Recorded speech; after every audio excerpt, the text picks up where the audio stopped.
कहते हैं। किसके द्वारा? वाणी द्वारा या मुख द्वारा बोलकर विचार प्रकट करने के सरल साधन को क्या कहते हैं हम? भाषा कहते हैं।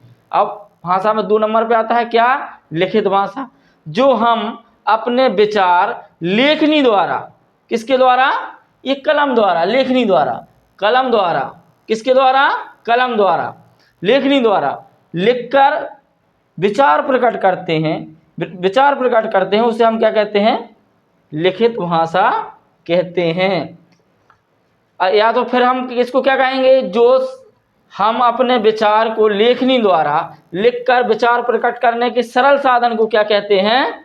भाषा कहते हैं। लेखनी द्वारा, किसके द्वारा? लेखनी द्वारा विचार प्रकट करने के सरल साधन। हिंदी, अब जैसे हिंदी है जो भारत की क्या है? राष्ट्रभाषा है। हिंदी क्या है? भारत की राष्ट्रभाषा है।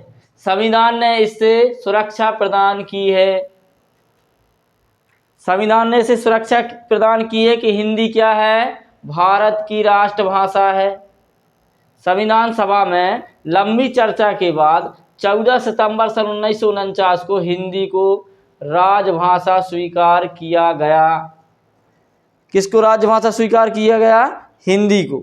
हिंदी को क्या किया गया? राजभाषा स्वीकार किया गया। इसके बाद संविधान में अनुच्छेद 343 से 351 तक राजभाषा के संबंध में व्यवस्था की गई है।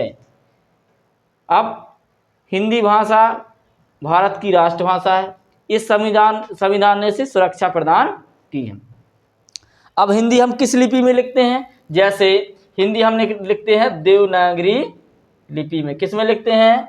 देवनागरी लिपि में। हिंदी को हम लिखते हैं किस में? देवनागरी लिपि में। संविधान की धारा 343(1) के अनुसार भारतीय संघ की राजभाषा हिंदी और लिपि कौन सी है? देवनागरी लिपि है। भारतीय संघ की लिपि कौन सी है?